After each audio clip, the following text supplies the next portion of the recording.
ಕಲಬುರಗಿಯಲ್ಲಿ ಇವತ್ತು ಕೂಲಿ ಸಮಾಜದ ನೇತೃತ್ವ ಮತ್ತು ಅನೇಕ ಹಿಂದೂ ಸಮಾಜದ ನೇತೃತ್ವದಲ್ಲಿ ಬಹಳ ದೊಡ್ಡ ಪ್ರತಿಭಟನೆ ಆಯಿತು. ಕಾರಣ ಇಷ್ಟೇ, ನೇಹಾ ಮಾದರಿಯಲ್ಲಿ ನೇಹ ವಾಸಿಸುವಂತಹ ಮನೆಯ ಹತ್ತಿರನೇ ಅಂಜಲಿ ಅನ್ನುವಂತ ಯುವತಿಯ ಘನಘೋರ ಹತ್ಯೆಯಾಗಿದೆ.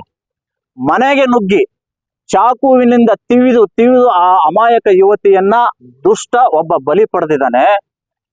ಆ ವ್ಯಕ್ತಿ ನಾನು ನಿನಗೆ ನೇಹ ರೀತಿ ಕೊಲೆ ಮಾಡ್ತೀನಿ ಅಂತ ಎಚ್ಚರಿಕೆ ಕೊಟ್ಟಾಗ ಆ ತಂದೆ ತಾಯಿ ಮತ್ತು ಅಜ್ಜಿ ಪೊಲೀಸ್ ಠಾಣೆ ಮೆಟ್ಟಿಲೇರಿ ನ್ಯಾಯ ಕೇಳಿದಾಗ ಕಲ್ಪನೆ ಮೂಢನಂಬಿಕೆ ಅಂತ ಹೇಳಿ ಅವರನ್ನ ಸಾಗಿ ಹಾಕಿದ್ದಕ್ಕಾಗಿ ಇವತ್ತು ಆ ಅಂಜಲಿಯ ಕೊಲೆ ಆಗಿದೆ. ಅಂಜಲಿಯ ಕೊಲೆಗೆ ಅಲ್ಲಿಯ ಪೊಲೀಸ್ ಅಧಿಕಾರಿಗಳೇ ನೇರ ಹೊಣೆ ಹೊರಬೇಕಾಗತ್ತೆ. ಇಂತಹ ಅನೇಕ ಘಟನೆಗಳು ಪದೇ ಪದೇ ಕರ್ನಾಟಕದಲ್ಲಿ ನಡೀತಾ ಇರುವುದರಿಂದ ಜನಸಾಮಾನ್ಯರು, ವಿದ್ಯಾರ್ಥಿನಿಯರು ಕಾಲೇಜ್ಗೆ ಹೋಗ್ಲಿಕ್ಕೆ ಹೆದರ್ತಾ ಇದ್ದಾರೆ. ಅಂತಹ ಪರಿಸ್ಥಿತಿ ನಿರ್ಮಾಣ ಆಗಿರುವುದರಿಂದ ಒಬ್ಬ ಮಂತ್ರಿ ತೋಳೇರಿಸ್ತಾರೆ, ನೋಡೇ ಬಿಡ್ತೀನಿ ಅಂತ.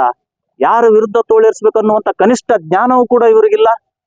ಯಾರು ಸಮಾಜಘಾತಕ ಕೆಲಸ ಮಾಡ್ತಾ ಇದ್ದಾರೋ ಅವ್ರ ಮೇಲೆ ತೋಳೇರಿಸಿ. ಅಲ್ಲಿ ಶಿವಮೊಗ್ಗದಲ್ಲಿ ಒಬ್ಬ ಸಚಿವರಿದ್ದಾರೆ, ಮಧು ಬಂಗಾರಪ್ಪ, ಅವರು ನನ್ನ ತಂಟೆಗೆ ಬಂದ್ರೆ ಶಾಪ ಕೊಡ್ತೀನಿ ಅಂತ ಸ್ಟೇಟ್ಮೆಂಟ್ ಕೊಡ್ತಾರೆ. ಶಾಪ ಕೊಡುವುದು, ತೋಳೇರಿಸೋದು ಇದು ಮಂತ್ರಿಗಳ ಲಕ್ಷಣನ? ಇಂತಹ ಮಂತ್ರಿಗಳಿಂದ ನಾಡು ಅಭಿವೃದ್ಧಿ ಆಗ್ಲಿಕ್ಕೆ ಸಾಧ್ಯನಾ? ಈ ಜನರ ರಕ್ಷಣೆ ಆಗ್ಲಿಕ್ಕೆ ಸಾಧ್ಯನಾ? ಕೂಡಲೇ ಸಿದ್ದರಾಮಯ್ಯನವರು ಇಂತಹ ಸಚಿವರನ್ನ, ಅಯೋಗ್ಯ ಸಚಿವರನ್ನ ವಜಾ ಮಾಡಬೇಕು, ಮತ್ತೊಬ್ಬ ಸಚಿವರನ್ನ ನೇಮಿಸಿ ಕರ್ನಾಟಕವನ್ನ ಒಂದು ಕಾನೂನು ಸುವ್ಯವಸ್ಥೆಯ ಆಡಳಿತವನ್ನ ನಡೆಸಬೇಕು ಅನ್ನುವಂಥದ್ದನ್ನ ಈ ಸಂದರ್ಭದಲ್ಲಿ ನಾನು ಹೇಳಿಕೆ ಬಯಸ್ತಾ ಇದ್ದೆ. ನೋಡಿ, ನಾನು ನೋಡಿದೆ ಆ ಪ್ರೆಸ್ ಮೀಟ್ ಅನ್ನ ನೋಡಿದೆ. ಇವ್ರು ಫೋಟೋ ತೋರಿಸ್ತಾ ಇದ್ರು, 7 ಸ್ಟಾರು 8 ಸ್ಟಾರು ಅಂತವ್ರ ಫೋಟೋಗಳನ್ನ ತೋರಿಸಿದ್ರು. ಆಮೇಲೆ ಒಂದು ಮಾತನ್ನ ಹೇಳಿದ್ರು, ಯಾವುದೋ ಸಂದರ್ಭದಲ್ಲಿ ಯಾರೋ ಒಬ್ರು ಬಂದು ನಮ್ಮ ಹತ್ರ ನಿಂತ್ಕೊಂಡು ಫೋಟೋ ತಗೊಳ್ತಾರೆ, ಅದನ್ನ ಇವರು ಸಂಪರ್ಕಕ್ಕಿದ್ದಾರೆ ಅನ್ನುವಂತಹದ್ದನ್ನ ಹೇಳುವುದು ತಪ್ಪು ಅಂತ ಹೇಳಿದ್ರು. ನಾನು ಸಚಿವರಿಗೆ ಹೇಳ್ತೀನಿ, ಬಹಳ ದಿನ ಆದ್ಮೇಲೆ ಇದು ನಿಮ್ಮ ನೆನಪಿಗೆ ಬಂತು ಅಂತ ಅನಿಸ್ತದೆ.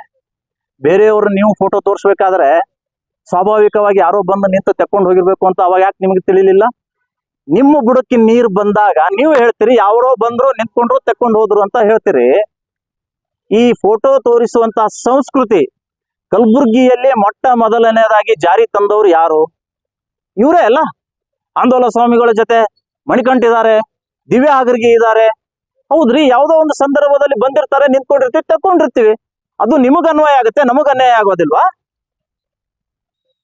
ರೌಡಿಗಳು ಅನ್ನುವಂಥವ್ರು ಎಲ್ಲ ಪಕ್ಷದಲ್ಲಿದ್ದಾರೆ. ಈ ರೌಡಿಗಳನ್ನ ಪೋಷಿಸುವವರೇ ಇಂಥವ್ರೆ, ಇಂತಹ ಪಾಲಿಟಿಕ್ಸ್ ಮಾಡುವಂತವ್ರೆ. ಕೈ ಮುಗಿಯೋದಲ್ಲ. ಇವು ಬಿಜೆಪಿ ಅವ್ರು ಯಾರೋ ರೌಡಿ ಕೈ ಮುಗಿದಿರ್ಬೇಕು. ಒಬ್ಬ ರೌಡಿಗೆ ಇವರೇ ಸ್ವೀಟ್ ತಿನ್ಸಿದಾರಲ್ಲ, ಆ ಫೋಟೋ ನಮ್ ಕಡೆ ಇದಾವೆ. ಸ್ವೀಟ್ ತಿನ್ಸಿದಾರಲ್ಲ ಅಂದ್ರೆ ಬೆಳಿ ಇನ್ನೂ ಚೆನ್ನಾಗಿ ಅಂತ. ರೌಡಿಗಳನ್ನ ಪೋಷಿಸುವಂತವ್ರು ಇವರೇ ಇರೋದ್ರಿಂದ ರೌಡಿಗಳ ಪಕ್ಕಕ್ಕೆ ನಿಂತ್ಕೊಂಡು ಫೋಟೋ ತೆಗೆಯುವಂತ ಚಾಳಿ ಇವತ್ತು ರಾಜಕಾರಣಿಗಳಿದೆ. ಅದನ್ನು ನಿರ್ಮೂಲನೆ ಮಾಡಬೇಕಾದ್ರೆ ಎಲ್ಲ ಪಕ್ಷದ ಮುಖಂಡರು ನಿರ್ಣಯ ಮಾಡ್ಬೇಕು.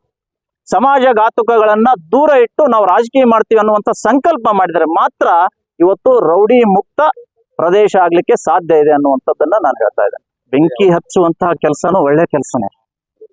ಕಹಾ ಕಹಾ ಕಚಡ रहता है वहां वहां आग लगाने के लिए हमको बुलाता है.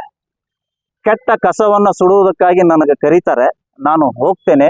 ಶುಭ ಕಾರ್ಯಗಳಿಗೆ ಕರೀತಾರೋ ಬಿಡ್ತಾರೋ ಅನ್ನುವಂಥದ್ದನ್ನ ಪರೀಕ್ಷೆ ಮಾಡ್ಬೇಕಾದ್ರೆ ನಮ್ಮ ಮಠಕ್ಕೆ ಬಂದು ನಮ್ಮ ಜೊತೆ ಸೇವಾ ಮರಿಯಾಗಿದ್ರೆ ಗೊತ್ತಾಗುತ್ತೆ ನಾನು ಶುಭ ಕಾರ್ಯ ಕರೀತಾರೋ ಅಥವಾ ಅಶುಭ ಕಾರ್ಯ ಕರೀತಾರೋ ಗೊತ್ತಾಗುತ್ತೆ ನಾನು ಅವರಿಗೆ.